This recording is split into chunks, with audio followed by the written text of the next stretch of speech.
Kronologisnya sih saya nggak tahu ya, karena saya diceritain kan, karena saya tadi itu masih tidur. Karena saya masih tidur, terus pagi-pagi didatengin sama tetangga, suruh siap-siap, suruh ke rumah sakit. Ya, saya tanya kenapa, katanya Pak Sandi. Nah, saya tanya kenapa Pak Sandi, udah ikut aja katanya. Pak Sandi jatuh. Kenapa? Udah buru. Udah pas saya keluar mau pergi ke rumah sakit, saya lihat motor suami saya yang dipakai tadi pagi itu kok penuh darah. Ya saya kaget, kenapa ini? Enggak, jatuh, bilangnya aja begitu. Ya udah pas saya ke rumah sakit, lihat suami saya tuh udah di tempat tidur itu udah penuh darah, tapi masih sadar. Sadar, cuman dia karena dia nahan kesakitan. Saya ajak ngomong juga masih respon, cuman ya cuma saya bilang aja kuat, dia bilang iya gitu aja. Cuman saya bilang siapa pelakunya, siapa, dia mau nyebut itu dia nggak bisa, dia susah, sesak napas. Pas mau pindah ke rumah sakit itu masih sadar. Di sini saya taruh berapa menit dari jalan pindah ke rumah sakit, udah langsung nggak ada. Mungkin nggak ada ya pas ketika perjalanan ya. Iya, pas mau dipindahin ke rumah sakit. Mungkin sebelumnya maafnya Cekcok sih nggak ada ya kayaknya ya. Mungkin ya pelaku itu kan dia suka, karena waktu itu pernah kejadian atau berapa minggu yang lalu lah ya, pelaku itu lagi apa sih, mangkas pohon. Nah pas saya lewat itu dia kayak langsung pus gitu, kayak penuh dendam gitu. Nah saya tegur, saya bilang pelan-pelan, nanti kalau kena gimana, saya bilang gitu kan. Nah tadi pagi juga dia yang bilang, katanya posisinya dia itu juga lagi pangkas pohon. Nah mungkin suami saya lewat, mungkin ya gitu juga kali posisinya, ditegur kali sama suami saya. Mungkin ditegur dia nggak terima, makanya mungkin suami saya langsung ditusuk. Mungkin adu cekcoknya di situ, karena mungkin ya dia mungkin lagi mangkas, mungkin suami saya juga negor pelan-pelan gitu kali ya, jadi mungkin dia nggak terima, jadinya mungkin ya adu cekcok di situ tadi pagi. bisa dikatakan mungkin ada dendam lama. Kalau dendam sih ya nggak tahu ya. Emang yang pelaku itu sih orangnya kan tertutup ya, nggak pernah ngomong. Cuma kalau untuk suami saya nggak ada dendam sama siapa aja. Cuma ya kalau nggak tahu ya kalau dia dendam apa sama suami saya. Nah, kalau boleh tahu terjadi berapa kali penusukan sih? Ya, Terjadi berapa kali penusukan? kalau yang saya lihat sih banyak banget ya. Ada di kepala tuh ada beberapa, sama di badan, di perut, ya, di dada sama di tangan itu banyak sayatan. Bisa di situ. Iya. Tapi sorry, maaf sebelumnya kayak ada gelagat atau firasat itu sebelumnya. Nggak ada, karena pas hari Sabtu itu kan dia subuh-subuh nganterin saya ke bandara. Karena saya berangkat ke Palembang PP, malamnya dia jemput lagi. Pas jemput itu kita nyampe rumah itu setengah 12 malam. Setelah habis dia jemput itu sekalian beli makan berdua bareng di kamar. Nggak ada ngomong apa-apa, nggak ada firasat apa-apa. Habis makan itu jam 12 malam, ngobrol kita sampai jam setengah 2 pagi. Nggak ada obrolan yang apa-apa yang dia mau pergi atau apa gitu, gelagat nggak ada. Karena dia ceritanya dia nanya kemana aja, ke Palembang, cuma gitu aja, nggak ada yang firasat apa-apa, nggak ada. Almarhum meninggalkan berapa anak? 3 anak, Usia masih kecil-kecil. Yang pertama masih 6 tahun, yang keduanya 3 tahun, yang ketiga umurnya 2 tahun. Sosok almarhum seperti apa di rumah itu?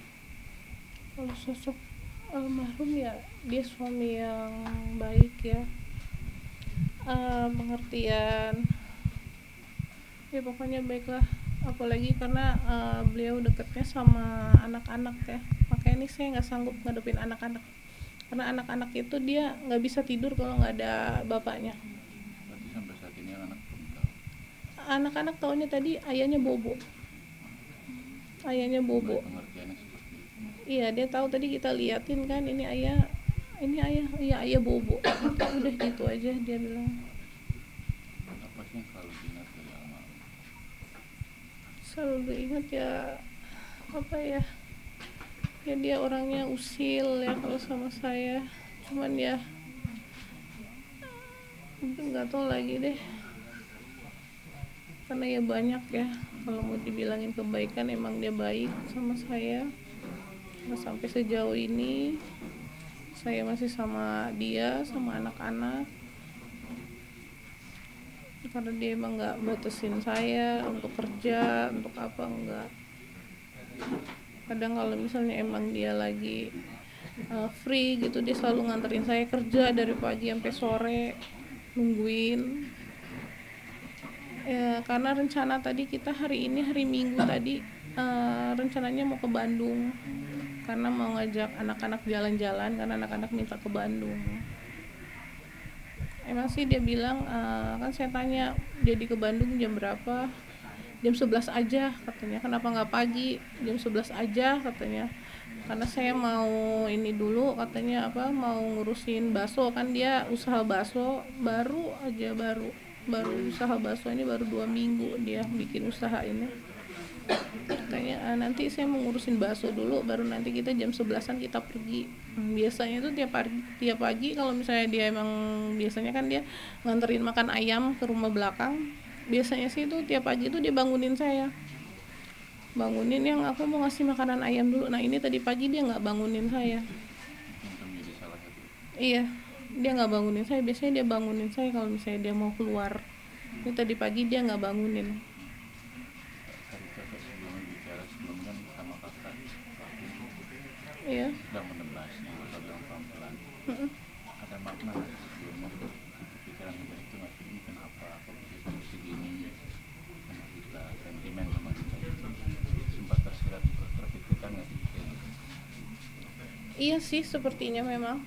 Karena si pelaku itu kalau misalnya ketemu sama saya gitu berpapasan di motor, dia melotot. Iya, dia melotot. Kalau misalnya sering berpapasan sama saya, dia melotot, ya saya melototin balik. Saya sering bilang sama suami saya waktu itu, tadi saya lewat, saya bilang, tapi kok dia begitu. Udah nggak apa-apa katanya, kayak gitu kan, emang dia kayaknya mau cari masalah gitu. Cuman ya nggak tahu dendamnya tuh apa, emang kita salah apa. Atau punya riwayat sakit mental atau seperti apa pelaku? Kurang tahu ya, kelihatannya sih emang dari fisiknya tuh kayaknya arogan emang. Latar belakangnya apa Kak pelaku? Ya, Latar belakangnya yang kakak tahu, profesinya. kalau dulu yang saya tahu dia kru film di tukang bubur naik haji dulu. Udahnya dari tukang bubur naik haji itu udah sampai sekarang dia nggak ada kegiatan. Pernah kerja sama Bang Sandi? Kalau kerja sama saya kurang sebagai pemain tahu. dan kru film maksudnya. Mungkin seperti nggak tahu juga ya, kalau misalnya dia dulu kru di apa, Mak Lampir dulu ya mungkin pernah, karena kan di sini kan rata-rata kan banyak dari kru film tukang bubur naik haji di sini semua. Dengan almarhum sendiri nggak ada konflik apa-apa awal? Nggak ada, mungkin ya karena mungkin dia lagi nebas pohon, mungkin suami saya tegur, nah mungkin dia nggak terima kali.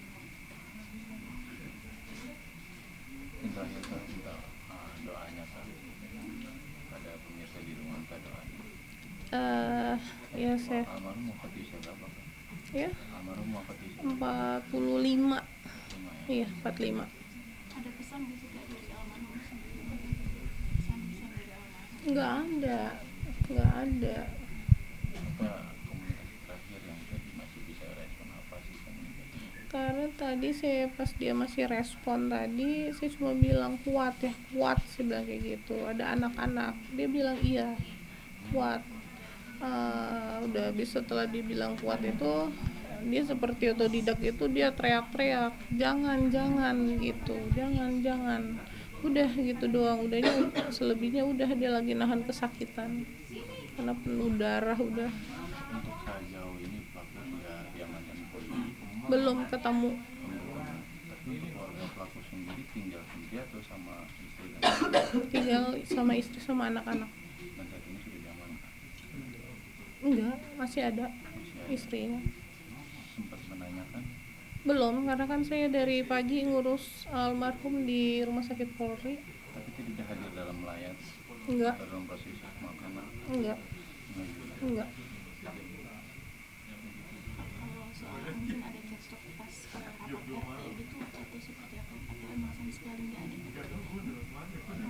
Kalau waktu ada, memang waktu itu cekcok pas waktu di rapat RT itu di bulan November, karena dia nggak terima karena kita komplain untuk masalah minum-minum. Itu dia nggak terima. Tapi ini pelaku sering minum-minum gitu. Mungkin karena infonya kan katanya di base campnya ketemu botol.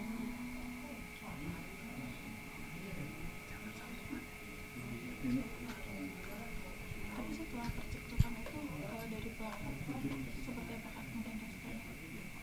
Udah judul semuanya satu seperti apa? Ya, Dari setelah percekcokan itu mungkin dari pelaku makin menunjukkan ketidaksukaannya atau seperti apa? Dari kejadian cekcok Cekcok tersebut. tersebut. iya, dari yang cekcok itu dia udah ngeliatin gelagat nggak suka. Jadi kalau setiap ketemu saya berpapasan gitu dia melotot. Oke. Harapannya untuk hukuman para pelaku. Ya hukumannya ya agar dihukum setimpal ya. Saya mau nyawa dibalas nyawa, karena dia udah ngerebut suami saya, ayah dari anak-anak saya. Semoga dia cepat ketemu, semoga dia cepat sadar deh. Terakhir doanya Kak. Saya mohon doanya sama semuanya, mohon doanya semoga suami saya tenang di sana dan semoga pelakunya cepat ditangkap. Udah itu aja, karena saya harus kuat untuk anak-anak. Terima kasih Kak. Iya. Dengan nama siapa? Ade Andrian.